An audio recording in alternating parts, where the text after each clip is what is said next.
It was just another day on the football field. Anas was playing with his friends, enjoying a competitive match against the opposing team. The game continued as usual with both teams fighting to gain control of the ball. But in just a matter of seconds, something unexpected happened. What happened to Anas and what could have caused it? Let's find out.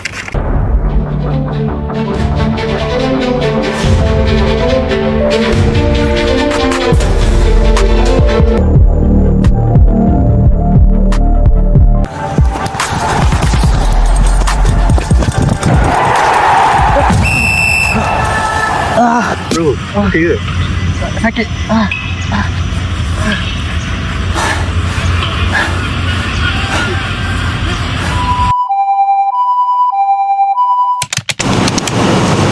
Good evening. My name is Dr. Aina. I'm one of the doctor that in charge in the emergency department today. So may I confirm your full name and age? My name is Anas. I am 21 years old. So everything we discuss will be keep confidential. If you feel uncomfortable or your pain becomes worse during the interview, just let me know. So can you tell me what brought you to the emergency department today? I injured my right knee when I was playing football last evening, so my friends brought me here.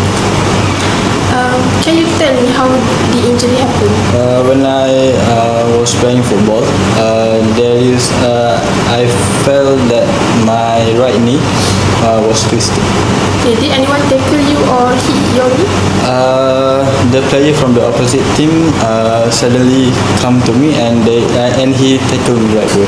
So you hear or feel anything about during happened? Yes. I heard a loud pop sound. So what happened immediately after that? When I heard that sound, I just couldn't walk properly. So my friend helped me to get off from the field. So is that when they brought you to the hospital, right? Yes. Can you show me which knee is injured and can you point where the pain is? I heard the sound is at this area, so I felt pain at this right knee. So how would you describe the pain? The pain was very sharp when I tried to move my knee, but when I rest, it feels like a dull ache. On a scale 0 to 10, 0 means no pain and 10 means the worst pains. How severe is your pain? I think it is 8. Did your knee swell after the injury? Yes, I think so. And are you able to walk? No. After that injury, I couldn't walk properly.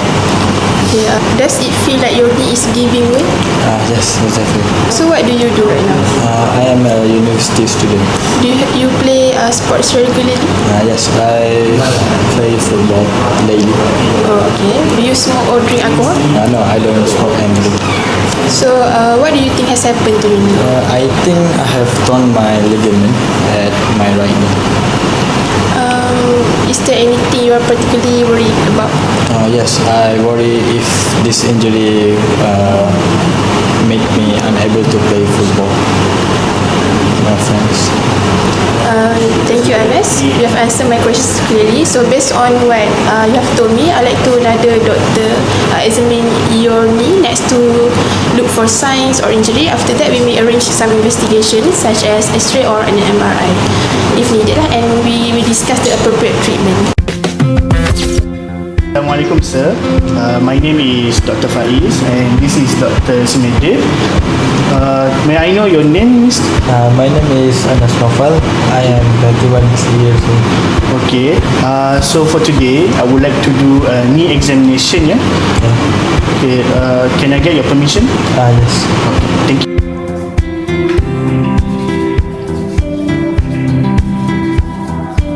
A knee examination consists of inspection, palpation, range of motion, and special tests. We begin by inspecting both knees, comparing the affected side with the unaffected side. The patient is initially examined in the standing position, allowing us to assess both knees from the front, sides, and back. The patient is then positioned supine with both knees exposed for comparison. We inspect for swelling, deformity, bruising, scars, wounds, quadriceps wasting, and signs of inflammation. Palpation. Temperature. The back of the examiner's hand is used to compare the temperature of both knees. Expected finding, the affected knee may feel slightly warmer if inflammation is present. Tenderness. The examiner palpates systematically over the quadriceps tendon, the superior border of the patella and its tendon, tibial tuberosity, medial and lateral joint line, medial and lateral collateral ligament, head of fibula, and the popliteal fossa. The patient is asked to identify any area of pain. Expected finding in an ACL injury may include tenderness around the joint line or deep within the knee, especially following an acute ACL injury. If there is an association meniscal injury, joint line tenderness may also be present. Patella tap test. The examiner uses one hand to milk any fluid from the supratellar pouch down towards the knee joint. Keeping the fluid within the joint, the examiner then gently presses the patella straight down towards the femur using one or two fingers. A positive patella tap is demonstrated when the patella rebounds or clicks against the femur, indicating a large knee joint effusion. Botch sign. The examiner then performs the Botch sign to detect a small knee effusion. Using the palm of one hand, the examiner strokes the medial aspect of the knee upwards 2 or 3 times to empty the fluid into the suprapatellar pouch. Next, the examiner sweeps the lateral aspect of the knee downwards while observing the medial side of the joint for the appearance of a fluid bulge. Moving on to the move aspect to assess the patient's knee range of motion. Doctor will ask the patient to move the knee actively. The patient's active knee movement is assessed first to know the patient's limit in moving their knee joint. The patient is instructed to actively flex and extend the affected knee. In this patient, knee flexion is limited due to pain and discomfort following the injury, while extension is relatively preserved. The examiner then proceeds with passive movement by supporting the patient's leg and gently moving the knee through flexion and extension. In this patient, the patient may experience pain during movement with possible restriction of flexion and extension. Anterior and posterior drawer test assess integrity of the cruciate ligament. Patient lies supine with knee flexed 90 degree. Examiner stabilizes the patient foot by sitting gently on it to prevent movement. Both hands are placed around the proximal tibia, thumbs resting on the tibial plateau. For anterior drawer test, apply anterior pulling force to the tibia while assessing the amount of forward movement relative to the femur. Positive anterior drawer test suggests ACL injury indicated by excessive anterior translation of the tibia compared with the unaffected knee. For posterior drawer test, apply posterior pushing force to the tibia while assessing the amount of backward movement relative to the femur. A positive drawer test suggests PCL injury indicated by excessive posterior translation of the tibia compared with the unaffected knee. The patient remains supine with the affected knee flexed at 20 to 30 degrees. One hand stabilizes the distal femur above the knee while the other grasps the proximal tibia below the knee. The examiner applies an anterior force to the tibia while stabilizing the femur, then compares anterior translation and the endpoint with the unaffected knee. A positive test shows excessive intertibial translation with a soft or absent endpoint indicating ACL injury. For the valgus test, the knee is flexed 20 to 30 degrees. One hand stabilizes the lateral knee while the other holds the middle lower leg. A valgus force pushes the knee medially and the leg laterally. A positive test shows excessive medial opening or pain compared with the opposite knee, indicating MCL injury. For the varus test, the same position is used with hands reversed. A varus force pushes the knee laterally and the leg medially. A positive test shows excessive lateral opening or pain indicating LCL injury. Examiner performs McMurray test to assess for an associated meniscal injury.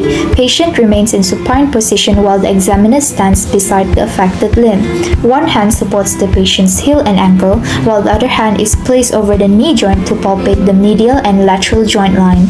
Knee is fully flexed before the examiner gradually extends it while applying rotational force to the tibia and valgus or varus stress, depending on the meniscus being assessed. Examiner observe for pain, clicking or palpable popping sensation.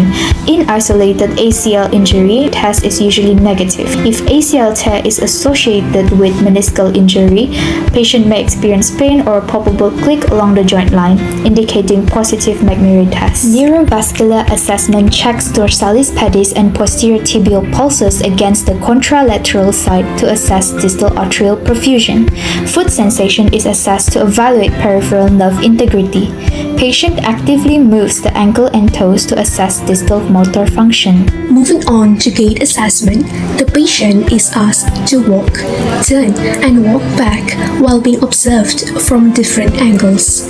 We assess symmetry, weight bearing, limping, and knee stability. In summary, the patient's history of a twisting football injury, an audible pop, immediate swelling, knee instability, and inability to bear weight strongly suggests an acute ACL injury.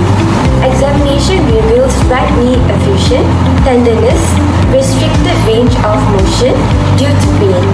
Special tests demonstrate a positive Leishman test and a positive anterior drawer test with excessive anterior translation of the tibia, indicating ACL insufficiency. The McMurray test is negative, suggesting that there is no significant associated meniscal injury in this patient. Neurovascular examination is normal. Overall, these findings are highly suggestive of an acute right ACL tear, which should be confirmed with MRI before further management. But I think maybe I just swim. Wanna fall in love with your skin.